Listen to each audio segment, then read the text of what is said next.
For over 2 decades, with the backing of neighbouring Russia, Alexander Lukashenko has governed Belarus with an iron fist. But this spring, opposition voices finally managed to make themselves heard, as protests against taxes on the unemployed quickly became widespread anti-government demonstrations. So did they strengthen or weaken the regime's hold on power?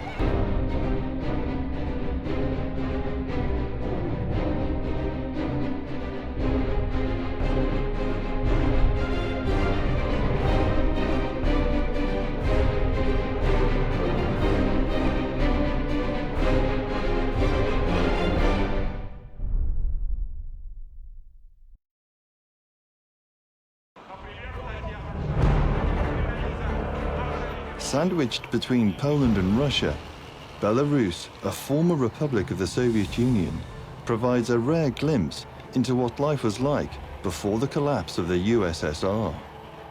Even today, the secret police are called the KGB.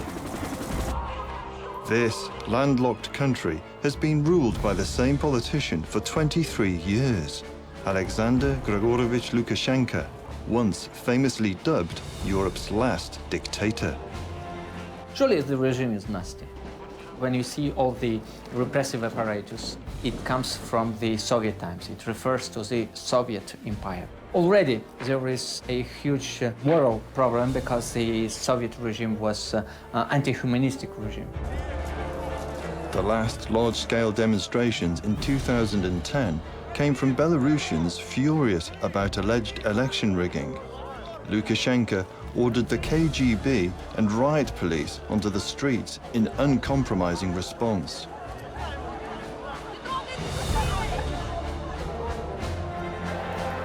But 7 years on, and the president has once again been facing unrest.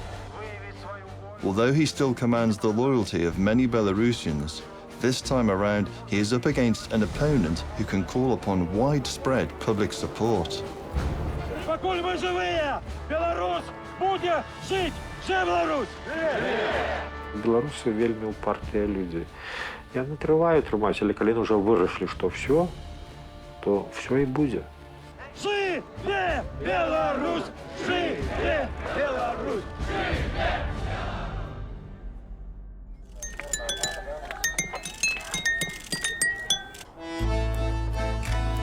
On Lukashenko's official website, the president is often portrayed as a jovial man of the people. One minute, he's the nation's favorite ice hockey champion.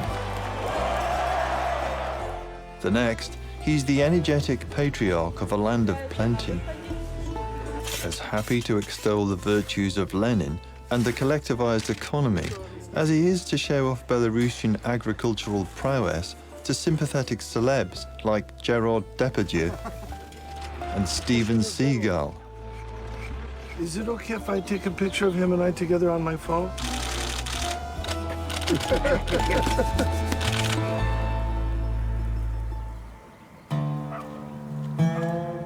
It's a world that many Belarusians say they don't recognize. They suggest an alternative reality. A ramshackle economy teetering on the edge of collapse, and a society that brutally stifles dissent. А я пенсию получаю, только хлеб и сахар. Все молодым отдаю, чтоб прожили. Анюка-то и Лукашенко еще. Боятся, да, а вы чудики все. Тюрьма и пропадут. Indeed, Lukashenko's critics say his administration has only endured because of its long-standing ties to the Kremlin, whereby, for decades, Belarusian autonomy was traded for economic and political support. The regime has lasted for 23 years because of support from Russia. However, the regime has brought Belarus to a very dangerous situation when we can lose our independence at any moment. The Kremlin can very cynically prepare kind of a coup or, well, just decide to annex not just part of the territory like Crimea, but the whole territory. And this is also the very important argument in the regime's propaganda, saying that, look at Ukraine, democracy means war, means losing territory, means also political chaos. The choice is simple, says Lukashenko. Dictatorship or a bloody war like in neighbouring Ukraine. И если только мы где-то нарушим этот порядок, завтра будет так, как у наших соседей. But sanctions imposed on Moscow following its intervention in Ukraine have hamstrung the Russian economy, and more recently, Lukashenko has been forced to look elsewhere for money to keep his regime afloat. Адміністрація президента, сам Лукашенко, все-таки зробили певні кроки на захід. Кремлю це не сподобалось. Whether directly related or not, the big price hikes in Russian oil and gas that followed Lukashenko's cautious search for new sponsors hit Belarus hard. In 2016, amid spiraling inflation and tumbling salaries, the economy was pushed into deep crisis. Lukashenko's solution, a tax on the unemployed, whom he called parasites. Когда живешь в спокойной стране, в спокойном Минске, чистенькие вылизанные улицы, и вылизали их не тунеядцы, а люди, которые выполняют свою миссию, трудятся. The parasite tax amounts to €200, or 18 months unemployment benefit. Almost 500,000 people are liable for this tax. Many can't pay it. The penalty is 2 weeks in prison. Ludmila's story is a case in point. Disabled and on crutches, according to Lukashenko, she's a parasite. У меня мать была дояркой, и я с 6 лет их доила. Я вырастила 3 детей, я ни разу не сказала «дайте мне». Вот это обиднее всего, я не просила ничего. И меня обвинить в том, что тунеядка, извините, я столько за свою жизнь отработала, сколько они не работали. Почему он не видит нас? Вот здесь, вот, ты приедь вот сюда. Ты спроси, как люди выживают. А Лукашенко? Ему, наверное, наплевать. Then in February this year, something remarkable happened. People began to protest. When a leading dissident, Mykola Statkevich, called for action against the tax, thousands came out, and not just in the capital, Minsk, but across the country. Demands for the abolition of the tax, soon morphing into demands for democracy. As this program first heard in early 2016, pro-democracy campaigner Mykola Statkevich has spent much of the past decade behind bars. Released as Lukashenko began seeking better relations with the West, he was greeted by his wife Marina and a rapturous crowd.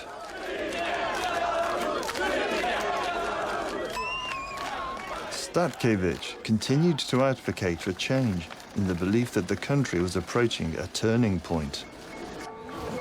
As the protests escalated earlier this year, there was talk of a Belarusian spring. Lukashenko was out of the country, and with no one in command, the demonstrations went unchecked. On his return, the arrests began.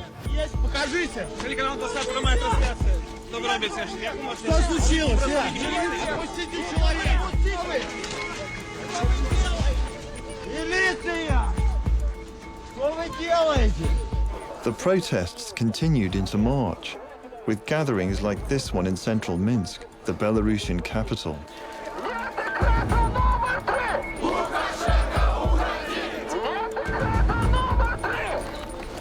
The authorities responded aggressively.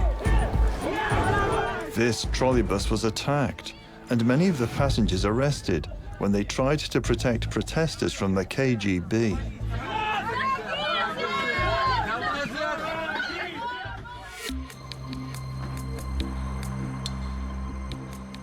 Towards the end of March, as Freedom Day, an important event in the opposition calendar, drew near, Statkevich seized the moment and called for a mass protest in the heart of the capital. Не могу сказать, что будет 25-го, колькі людзей прыйдзе, і ці будзе гэта вырашальным некім момантам. Залежыць ад таго, колькі людзей. Наша сила – гэта колькасць людзей. И мы ничего и никого не боимся. Шаг влево, шаг вправо от закона будет жесточайшим образом пресекаться.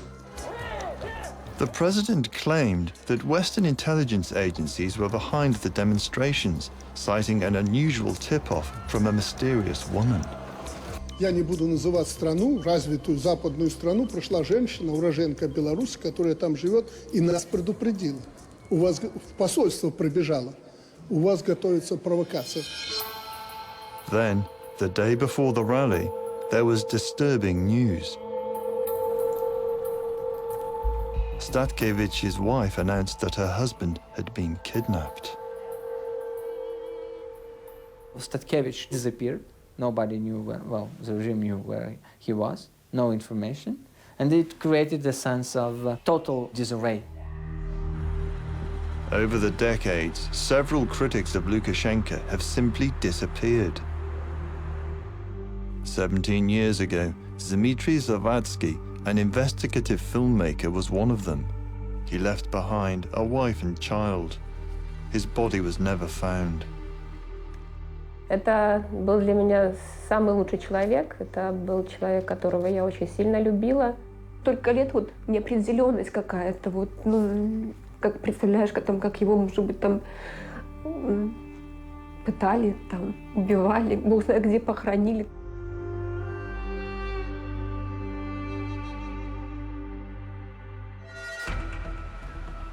On March the 25th, on the day of the planned mass rally in Independence Square, early arrivals found that the authorities had got there before them.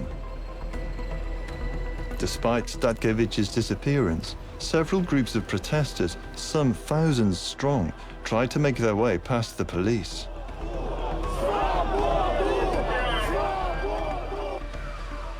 Only a handful slipped through. Water cannon trucks, police detention vans, and thousands of heavily armed riot police had been deployed. The center of Minsk was under lockdown.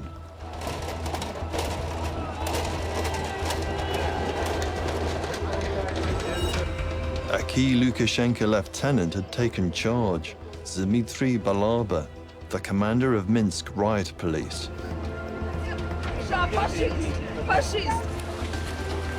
Suddenly, the police started arresting the handful of protesters who had made it into the square.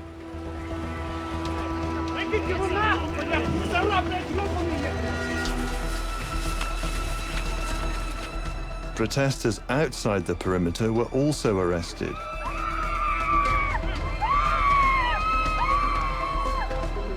Snatch squads began seizing people, apparently indiscriminately.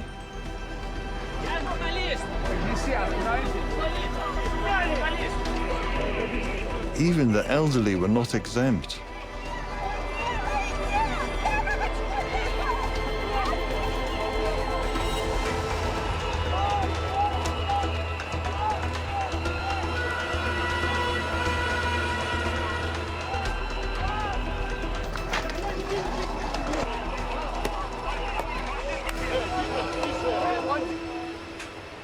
In all, over 700 people were arrested.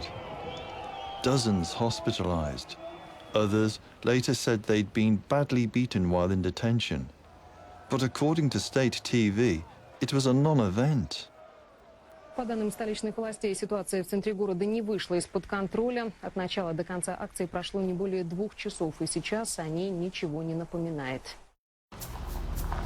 Those injured by the police see things differently. Valery Shchukin, a 75-year-old, says he was one of those beaten whilst in custody. Били только, тех, кто пытался лицом к стенке повернуться, вот так вот, это самое, таких сразу по ногам, по яйцам. Many independent journalists were arrested, like Irina Kozlik. Нас из автобуса вывели и также поставили вдоль стены на улице. Но стали привозить людей, у которых была кровь, которые были в грязи. Я видела, что кого-то били, я слышала вот, по звукам там за машиной. Этого не было видно. Я попыталась повернуться, но мне милиционер сказал отвернуться и смотреть в стену. Irina's boyfriend, Alexander Barushenko, a cameraman for Belsat, Belarus's only independent TV station, was also detained. The moment was caught on his own video recording. He was one of hundreds later charged with public order offences, in his case, swearing in public, even though his own video recording seemed to contradict the official version. Ребята, журналистам на скорее показать. Все, могу идти. Журналист. Ребят. Тише, ну. Я просто буду ходатайнічаць, каб разглядзелі відэа і пабачылі, што як я быў затрыманы. Я спадзяюся, што тут з'явяцца сведкі ў прынцыпу. Вось, і я з імі тады паразмаўляю, даведаюся, што я крычаў. The video evidence was disregarded and he was sentenced to 15 days. Other journalists detained during the protest face even worse problems.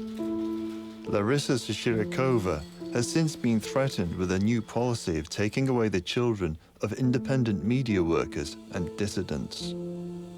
Яны пачалі наўпрост 25-го, калі мяне затрымалі пасля стрыма з марша недармаедаў, наўпрост і начальнік Рауса мне пагражаў, што мы адбярэм у вас дзіцёнка. І начальнік камісіі па справах непаўнагадовых у твар казалі пры сведках, што мы адбярэм у вас дзіцёнка. Вы кепская маці, вы не выхоўваеце. Так, молодец. Это мой адзіны дзіцёнак, даволі позні, і я вельмі яго люблю. І, конечно, уявіць сабе, што я буду жыць без яго, мне просто немагчыма. Это для меня просто... Я нават думкі такой не дапускаю. Ничего тут не доказано, перебила Алиса.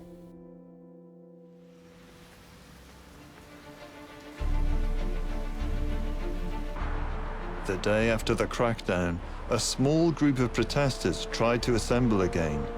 В отношении вас может быть применена физическая сила и специальные средства. Again, dozens of prison vans were waiting, and there were more arrests.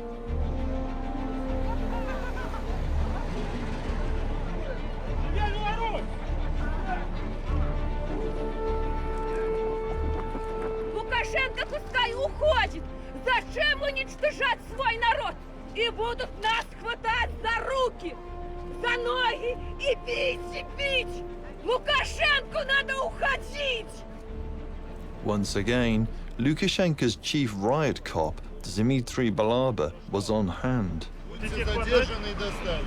На каком основании? На основании того, что вы провоцируете. Кого мы молчим? Мы сейчас молчим. Я не устал. To many in the opposition, he is a despised figure. Balaba has been depicted by clandestine graffiti artists.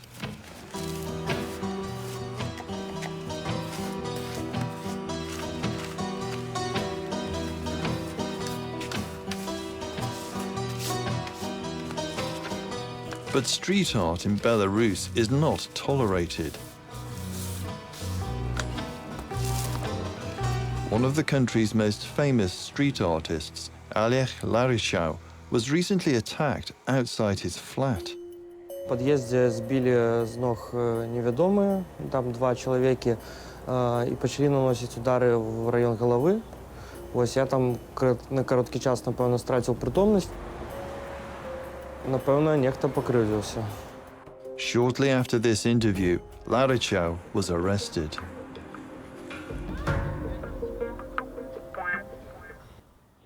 Then, 3 days after his disappearance, Mikola Statkevich turned up.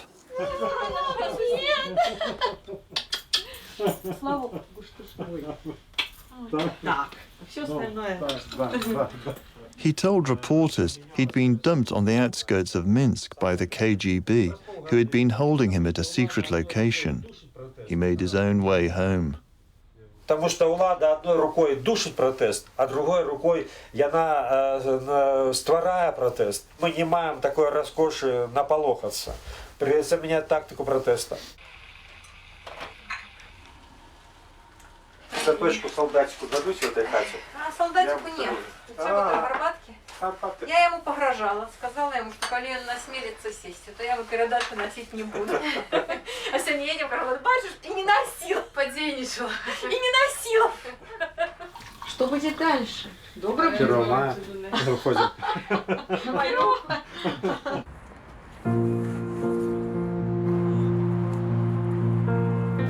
In April, more Belarusians were released from prison.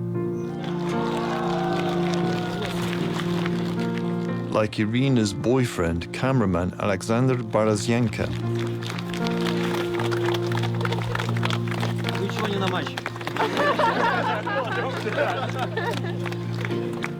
During his 15-day detention, Alexander said he'd been on hunger strike, but he fashioned a ring out of a piece of bread. On his release, he proposed to Irina. В один день просто сказал своим сокамерникам, что, блин, что-то я затупил, треба было жениться ранее, как было кому приносить передачки. У тебе 360 вольных годинаў, каб нешта подумать, неяк собраться. Коли ты думаешь про то, что ты зробишь уже на воле, ты фактично одной ногой там и находишься. Before long, Alexander was back in court, this time to film the case against street artist Ellis. The judge found him guilty of hooliganism, and he was sentenced to 5 days in prison. The endless cycle of arrests and detentions dragged on.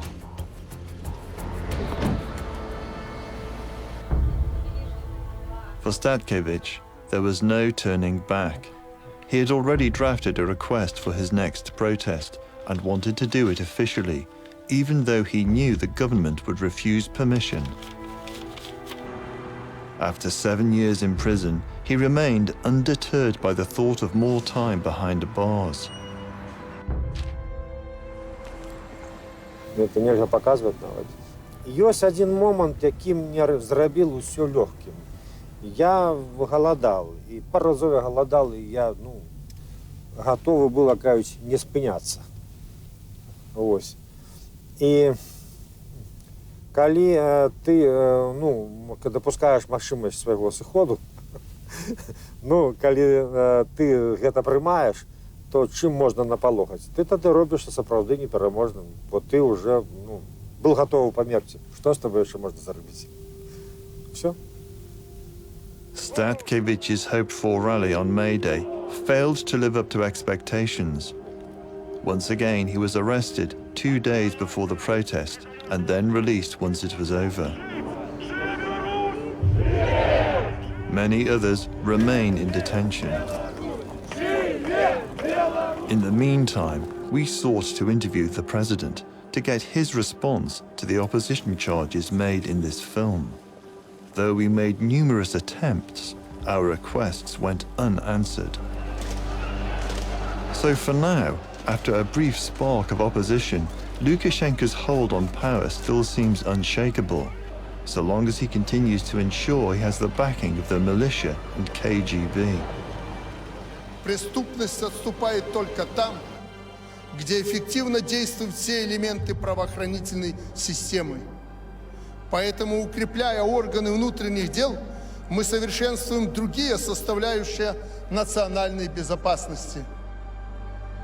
But are the large sums Lukashenko spends on maintaining his security apparatus financially sustainable?